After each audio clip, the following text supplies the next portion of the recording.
Well, this is a bit awkward. So the plan was that we were going to play however many games we needed to play on this episode before we won the league. Didn't factor in the fact that Man United might lose against Arsenal to a 96th minute Gabriel goal, which means we're champions. We've done it. I cannot believe it. We are Premier League champions without even playing. We've done it with 3 games to spare. It's unbelievable. I cannot believe it. I was expecting to have to do it against Villa. I thought we'd get one match out of the way. So what I'm going to do is, it's challenge for the Premier League title, end of 28-29 season, 2 years ahead of schedule. To be fair, we've had a couple of second place finishers, so we've kind of done it already. 3 years ahead of schedule for winning the Premier League. Good stuff.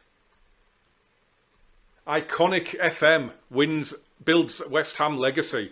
Wow. What this does mean is we can rest players ahead of our Europa League final, which would be lovely. By the way, we've had 2 seasons in the Europa League, haven't lost a single match yet. As we saw at the end of the last episode, won every single game this season. Last time we were in it, when we won it, we drew 1 group game and one leg of, one leg of the semi-final, the quarter-final against PSV. So we've won virtually, 22 out of 24 Europa League games, which is mad. What I'm going to do is I'm just going to play these games off camera because there's no point doing them now. The Roma episode is still going to be in the next episode. What I'm going to do is play these games off camera, and then we'll come back and have a look at the league table and like who's going down, who's coming up, things like that. I don't actually know what there is left to play for, to be honest. Let's have a look. So we still have 1 relegation spot, but it's between Forest and Brentford going into the final day. Do they play each other? That would be insane, wouldn't it? Do they play each other on the final day? No. Okay, fair enough. Right. We've still got some European spots to sort out. Doesn't really matter. The Championship is in the playoff stage. Oh, look, Huddersfield are in the playoffs. Nice. We don't need to worry about that for now. And yes, I'm going to get those games played. And this is probably going to be quite a short episode. But the Europa League final will be out on the same day as this. So it's not long to wait, is it? But I'll see you in a few minutes. Well, as it turns out, it wouldn't have mattered if Man United had won at Arsenal because we've rounded out the season with 3 very, very comfortable victories. Aston Villa at home was just as pedestrian as it gets. A 2-0 win. It was never, ever, ever in doubt. I mean, it was easy, to be honest. Marcus Antonio and Naul Moretti getting the goals there. Gavi and Josko Gvardiol, a little bit more tricky against Southampton in that we had to come from a goal down. But other than that, it was as run-of-the-mill as it gets, to be honest. Always the better team. And then Norwich away, we did well. Oops, pressed the wrong thing. Norwich away, we won 3-1. Again, made slightly tricky by the fact that Norwich did equalise, but Julian Alvarez swept in a brilliant goal to put us back in front. Ben Sesko had opened the scoring, and then Dennis Mann wrapped it up on the hour. So it was all really good. What I did manage to do as well was get minutes into other players, but I did go into this Norwich game with the team I was going to look at starting more or less.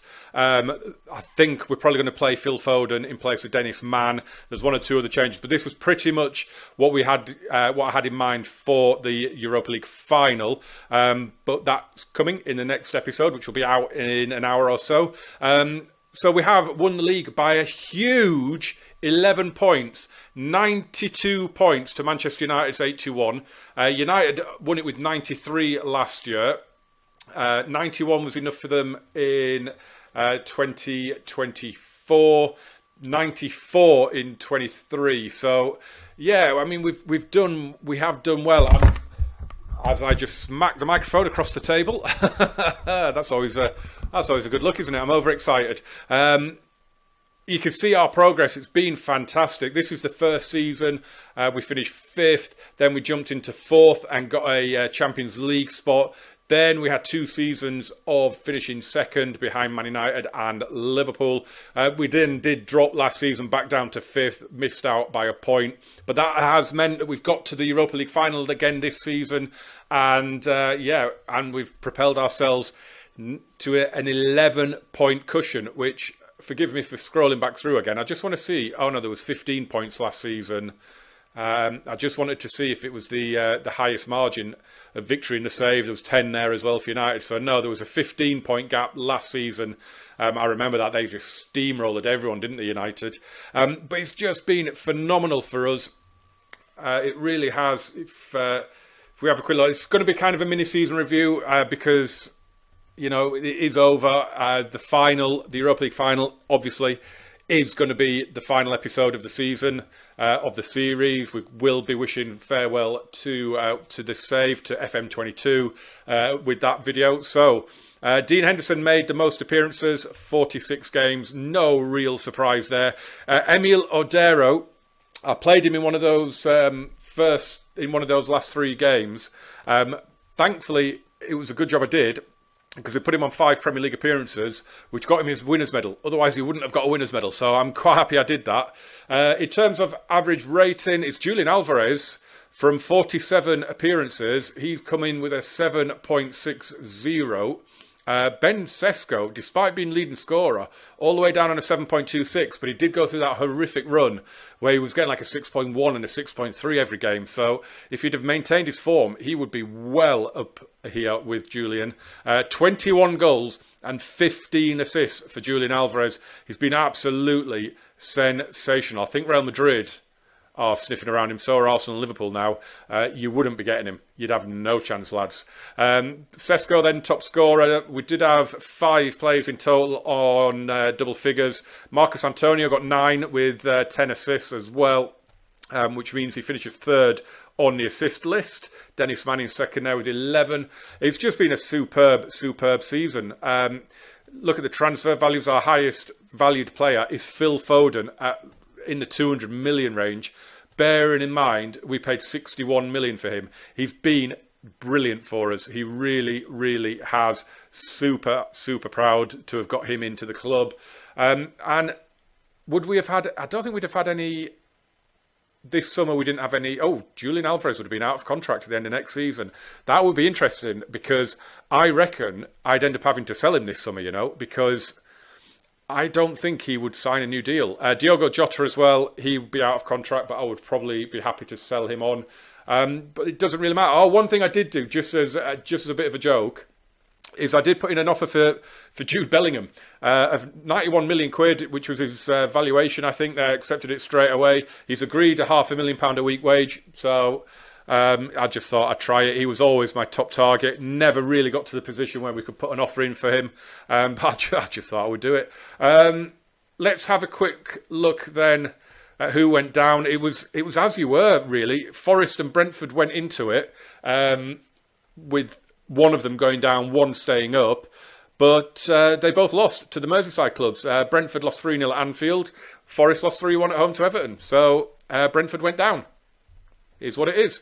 My beloved Huddersfield Town are in the playoff final. I'll probably, to be fair, never actually see what happens there. So we'll assume that Huddersfield win. English clubs are in all of the European finals. You've got Chelsea taking on Real Madrid in the Champions League. And in the Conference League, Norwich City beat SV to win the Conference League, which is insane. Have we had English winners of that in the past? Oh, Watford won it in 23-24 when they beat Newcastle. Wolves lost it to Wolfsburg in 20-23. So Norwich become the second winners of that competition.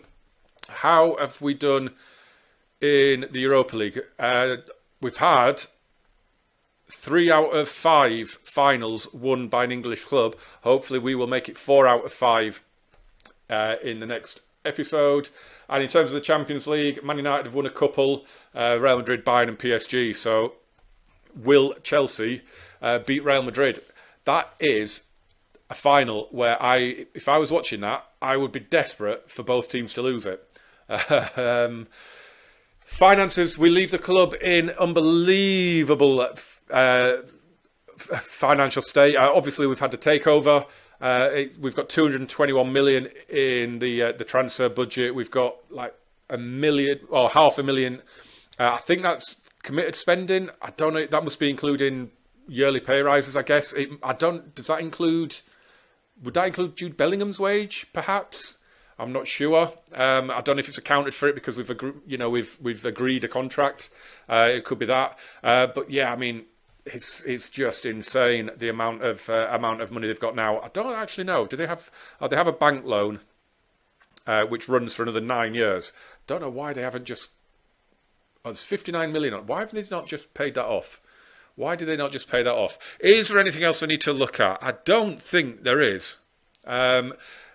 I mean, we'll get into having a look at Roma and everything when we get to the final. Here we go. This is where we're going to leave it. As always, it's been a good year. It's been a bit hit and miss in terms of getting content out. I've only had this one series, which has been a little bit annoying, and I do apologise for that. I did have other stuff I wanted to do, but it just didn't work out. I mean, I had started a save. I've mentioned it in these videos in the past. I had started a save in the Mad Scientists database 92-93 with AC Milan, with the squad that they had. I had 6-7 episodes recorded and edited, but I just couldn't find the time to finish a season, so I didn't release it. They've all gone. They've been deleted. To be honest, it didn't grab me as much as I thought it would. I thought the nostalgia of Van Basten and Rijkaard and Hullet and Maldini and Baresi and just that squad, that team, the memories it brought back of watching Gazzetta and Football Italia. In the end, it just didn't really grab me. So that's a bit disappointing. Look out though soon as well. There will be a video just telling you who I am planning on doing. I've got 2 series in mind for the channel going forward. One a bit more occasional and then the main one. So yeah, that should be up soon. And as always, just thank you so much for the support over the last year. All the comments, all the likes, all the shares, just all the views. If you have watched even a minute or 2 of a video, it all helps. If you do, make sure you do like it. That's hugely important. It helps other people find it. And yeah, I will see you for the final. And I will see you as well for FM23. But let's hope we can end it on a high. See you for the final. Bye-bye for now.